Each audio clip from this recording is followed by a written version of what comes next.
Hello, hello, hello. Welcome Hello. to Hello. the Clinicians podcast. Welcome.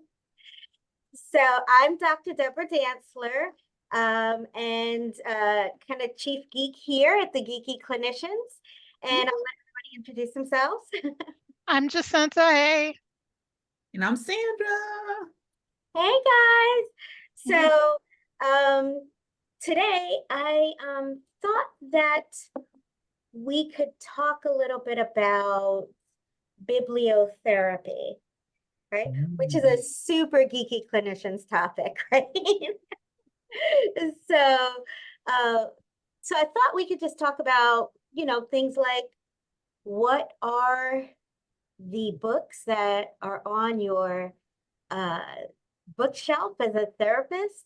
What books have been kind of most influential for you as a clinician? What are some good books that you use to work with your clients? And why do what about those books that excite you? And so we'll just talk a little bit about bibliotherapy. What is bibliotherapy? So, bibliotherapy is the practice of using books, literature, movies, that kind of thing to help clients along. And I guess you could include podcasts. Yeah, now, yeah, Yeah, yeah, yeah, you're right. yeah. And Notebook, to help clients along with the issues that they're going through. mhm, workbooks, worksheets, whatever fits them to help them in their healing process. So this concept of bibliotherapy using books and as a resource, as a tool in the therapeutic process, how did you get introduced to bibliotherapy?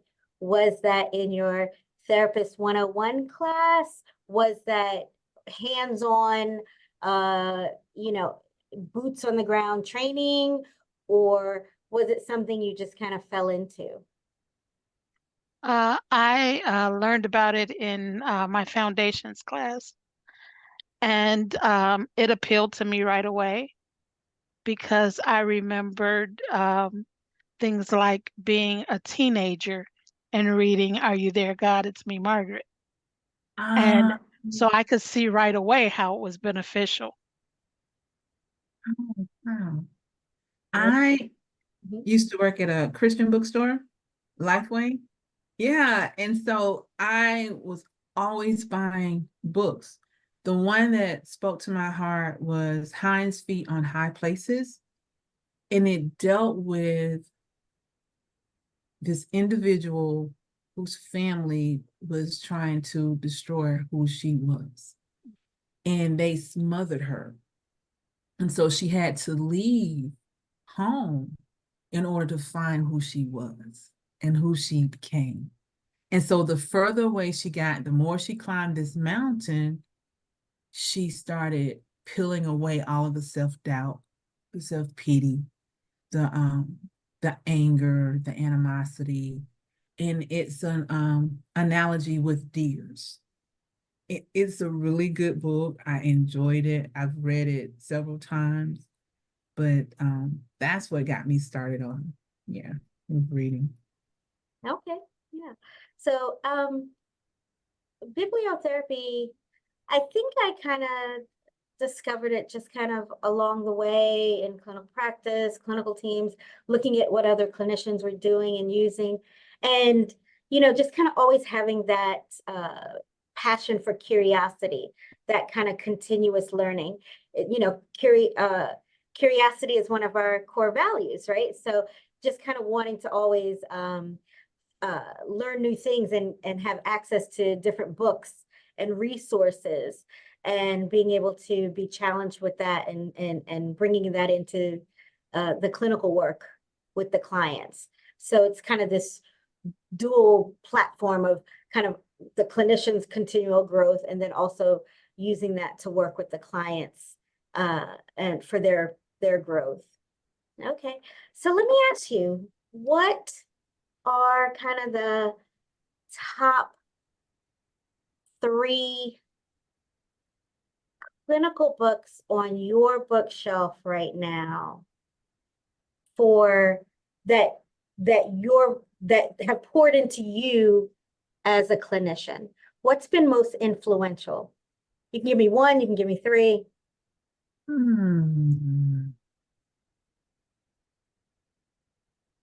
I love Attached.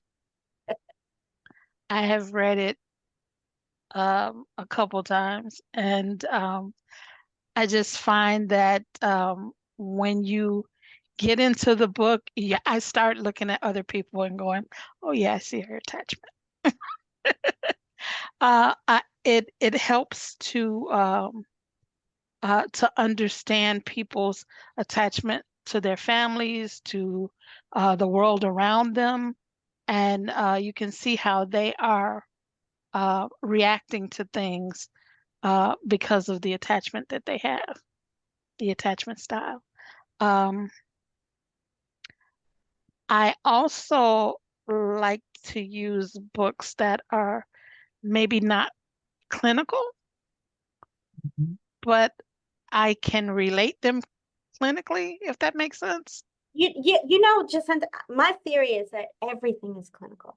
I know. Everything is clinical because everything can Yeah. be viewed through a clinical lens. And it's weird because like in my Audible kind of library, I have things kind of broken off into these buckets. And I Yeah. have a bucket that is called clinical. And then I have a bucket called clinical, non-clinical. And everything in the clinical bucket is written by somebody who is a licensed professional clinician, psychologist, something. Yeah. Everything there is clinical, written by a clinician. And my clinical, non-clinical bucket are clinical adjacent. Yeah. So Yeah. there are books that are not written by clinicians, but really do have a great deal of clinical value, insight, having some spiritual aspects or whatever, but they're just kind of that clinical adjacent. So yeah, Yeah. no. Yeah. Yeah. I keep a copy of Freeman's Fables Okay. I'm not on Ooh. my familiar shelf. And about that. say it again. I said I'm not familiar with that. Tell me a little bit about that. So Freeman's Fables is a it's a series of fables, and when you read through them, they address things like depression and anxiety, burnout. Um, yeah, it's fascinating to see how if people read and it's not really because it's not clinical, it's not based on something that a therapist wrote. They read through it and then they go, okay, so how does this relate to me? And that's the question that you want them to ask. How Mm-hmm. does this relate to me?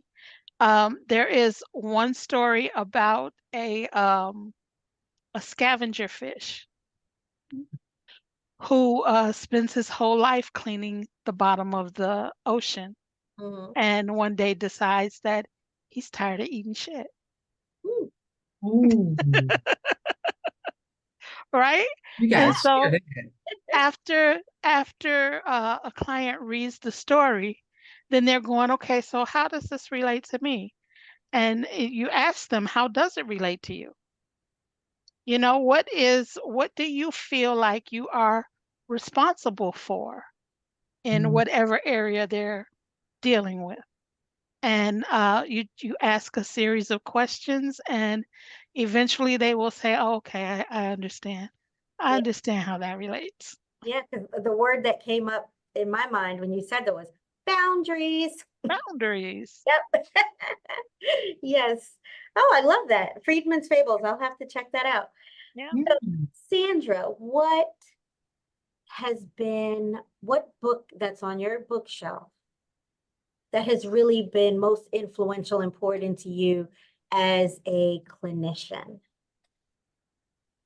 Um, I am going to say it's two. One is called Women of Character, I'm sorry, Women of Character. And the other one is The Body Keeps the Score. Love it. All right, all right, all right. So the body keeps the score is obviously a foundational seminal work in our field. Tell me about, what was it for you that when you discovered or got into that book, what was it for you that really said, okay, this is impactful? Just how our body holds our trauma and how we have to release it in various ways for areas to heal, and not just our emotions and our mental, but our physical bodies. Because we always will carry that weight on our physical bodies in different forms. So just, and then realize that. Yeah. Yeah. Then I realized that I was holding a lot of my trauma in my stomach and in my throat. Yeah. Because I couldn't speak it for a long time. And in all of that, all of the trauma that I experienced, I was holding it around my mid waist, my stomach, and that it just, I was like, wow, Yeah. this explains a lot. The Does. chronic pain, all that, it explains a lot. And so being able to have someone confirm, for the lack of a better word, or to explain where all of that pain was from and how you hold it. And it was validated when I had a procedure and I lost a lot of weight. And I thought I had overcome a lot of trauma, but that trauma came back. And I didn't have that weight to cover and protect me, because my weight was protecting me. But now that it's gone, I was Can't exposed. hide behind it. Yeah. Yeah, I Yeah. was exposed, and it bothered me. Yeah. And That then that book, The Body Keeps the Score, is so powerful. It really is. Really, I love that you said it's validating, and it was really, it gave you new perspective on what you were experiencing, which Yeah. obviously pours into you as a clinician to be able to pour that into your clients and help them do that somatic work. And it's just something that we can no longer really take for granted, and really needs to be folded into all of our work that we do. Yeah, absolutely. Yeah. So And I thought, Jacinta, I thought you were going to say what I was going to say. So I was like, oh, she's going to take my answer. what's your answer? So Elliot Connie's spoken speech therapy. Which one? What's the name of the latest It one? is I've listened to it like a gazillion times on Audible, but I have to I've got it here. Hang on. My Audible. Elliot Connie.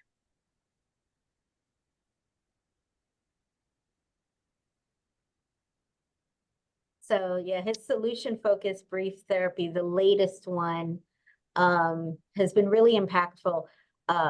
In terms of like, he's got in their part of the book, he's got a resource of like 100 solution focused brief questions, and kind of foundationally, it's like better questions, better results, because the client, they come in kind of knowing at that somatic level, like you were just saying, kind of in that throat chakra or that sacral chakra, they know the answers, but it's just kind of stuck there. And so really using those pointed questions to really help them elicit the answers that they already have inside of them.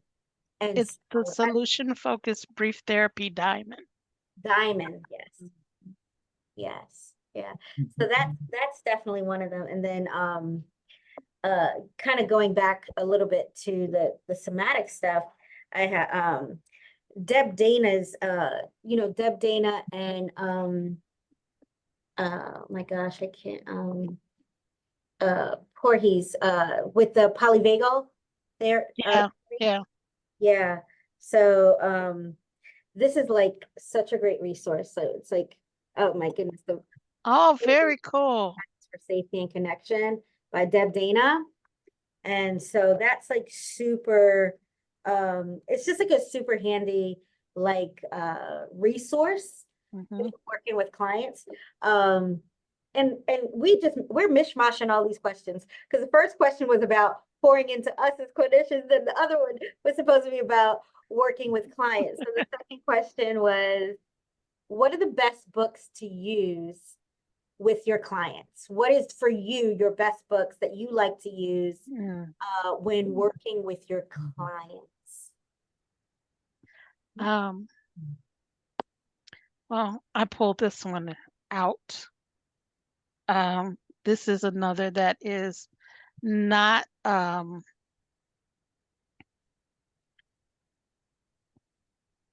it is not clinical, Mm-hmm. but I think it's really good for grief. Oh, yeah. Okay, the Can you see it? blurred background is blurring the book. Can you? Okay. Yeah. It's How It Feels to Float. Oh, okay. So in the book, there's a young girl who loses her father early in the book. And so it kind of helps to give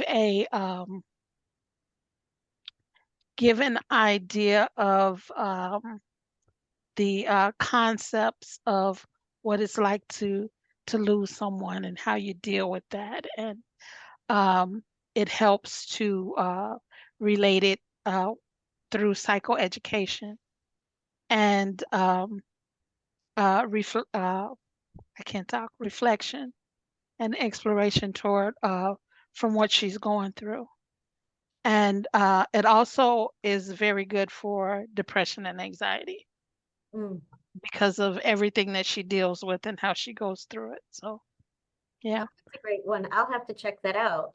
yeah, And you said it looks like the author's last name was Fox. Is that right? yeah, it is Helena Fox. Alina Fox. Okay. And of course, and you being a certified grief specialist probably have a lot of things on your shelf that Oh, I really got tons of grief books. support you in working with your clients who are showing up for grief, Yeah, especially that complex grief. Yeah. yeah, yeah. Sandra, what is a the best book that you have so far with working with clients? And it's okay if you don't have one yet. It's Okay. Because a lot of the things that I use are workbooks and CBT focused. So I tend to use a lot of journaling, and there is one book that was recommended to me that I actually shared with somebody, and it's called Heart Healing, The Art of Forgiveness. And in that book, the young woman, she's a mature woman, she was upset with her husband because her husband gave so much attention to their child. okay. And so she didn't understand the connection of why he gave so much attention to the child. And she was angry and bitter about that. And it was his daughter from the first marriage. And Ah, so, yeah. And it, as she was going to therapy, they took her through the process of understanding that that relationship is totally different from this relationship. And he doesn't know how to love you until you talk to him and not run from it, and forgiving him for whatever indiscretions that may have happened or the lack thereof of sharing love. So it was a good book, and it added in some other pieces about the family, and it wound up always going back to the lack of love she received from her dad. mm. That's back to the arc that you always reference to. It would Yes, go yes. back to the arc. So, so uh some psychodynamic perspectives in that book as well as oh, that's wonderful. Okay, and what was the name of it again? The heart healing, the power of forgiveness to heal a broken heart. heart Oh, healing. wonderful. Okay, all right. And so I think my two, I don't want to say my two go-to books, because obviously every client comes in on their own journey and has, specific needs that they need to address. But there's some things that are foundational for us as humans in our basic human interactions Mhm. that if those foundations are cracked, then that's when the anxiety and depression and, there's a spaciousness for trauma to show up and do what trauma does. So I think two foundational pieces that I use with a lot of clients are, the first is, again, not clinical, but the Four Agreements. Yes. Four Agreements by Don Miguel Ruiz. And I mean, this is the Four Agreements are so the first one is be impeccable with your word, right? Don't speak bad of yourself, don't speak bad of others, right? Be impeccable with your word. The second one is don't take anything personal. Oh, wow. Nothing is personal, right? The third one is don't make assumptions, which is really hard for us as humans, but don't make assumptions. And then the last one is always do your best. And so Yay. those are foundational, right? And then another foundational theme is boundaries, as we just talked about.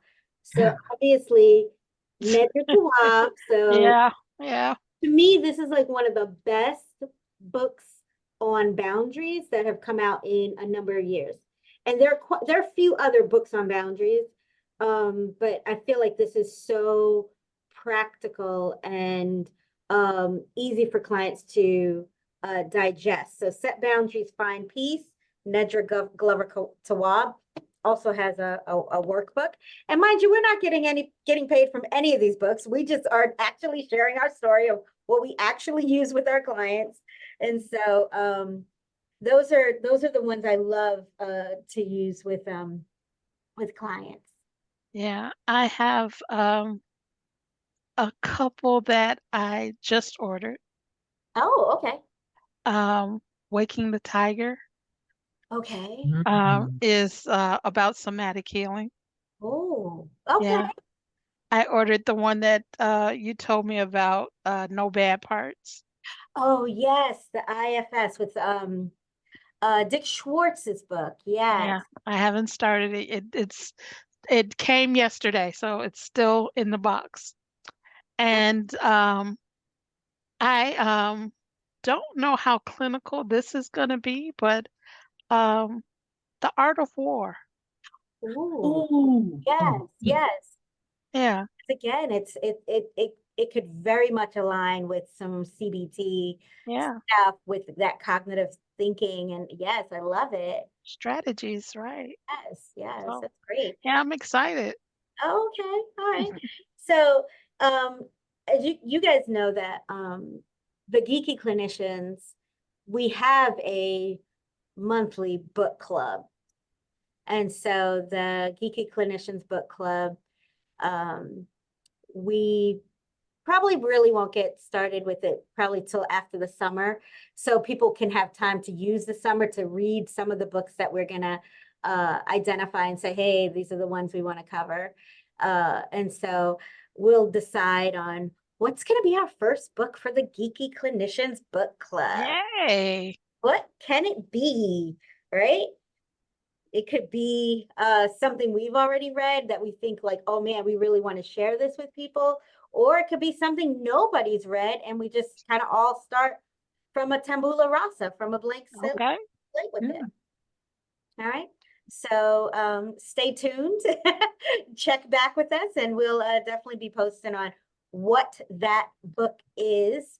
We will do a reveal and let you guys know what the date and time of the Geeky Clinicians Book Club will be.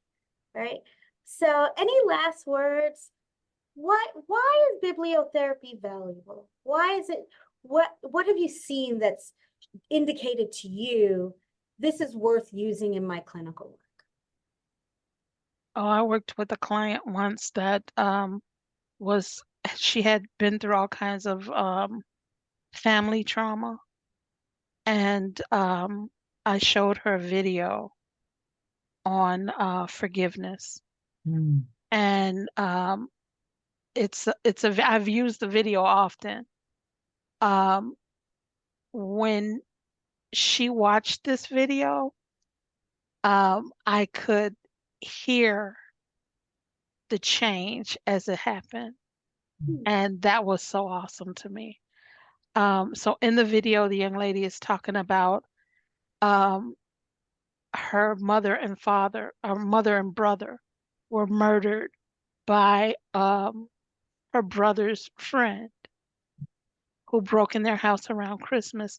And she talks about how she thought she had forgiven him. And when she looked back, it was like she was pulling him along. For he's in prison for life, but she just felt like she had been pulling him along throughout her life until she was finally able to say, you know what, I truly forgive you. And once she forgave him, she was able to soar. She felt so much better. And when I showed this to my client, she was just like, oh wow. And she told me, she said, you know what, I've been looking at things the wrong way. And if she has it in her to forgive what she's been through, then I know I can forgive what I've been through. Yeah. And yeah, it made a huge difference for her. And that's powerful because forgiveness is hard. It's hard. It's Mhm. hard. That is a definitely a lot of emotional work there. And Yeah. I think that's an indication of why bibliotherapy is so valuable. Mhm. The amount of time it would have taken to just engage in talk therapy to get to the place where your Yeah. client got to at the end of watching that video would have been Months. exactly. And so these resources really help to bring in clarity and expedite the healing journey. Mhm. Thank you for sharing that. Yeah. Any other last words? Mhm. Mhm. Other than, I do have another book. It's called The Energy Bus. Oh, The John energy heard it. bus. I love it. You know, we went to we were neighbors when we were little kids. And so Oh whenever I wow. see his books, I go, I'm sure he doesn't remember or know me at all. So, but yeah, yeah. I love him. He's like, even though he's not a clinician, but again, everything is that clinical, non-clinical, he really would fits very squarely into positive psychology, Mhm. very squarely, his work. Excellent, excellent. Wow. Okay. All right. Hey. So thank you all so much for joining the Geeky Clinicians on this episode of our podcast. Everybody have a great week. Like, share, follow. We appreciate it. Subscribe to this channel. And we will see you guys next time. I'm going to read. All right. Bye. Bye.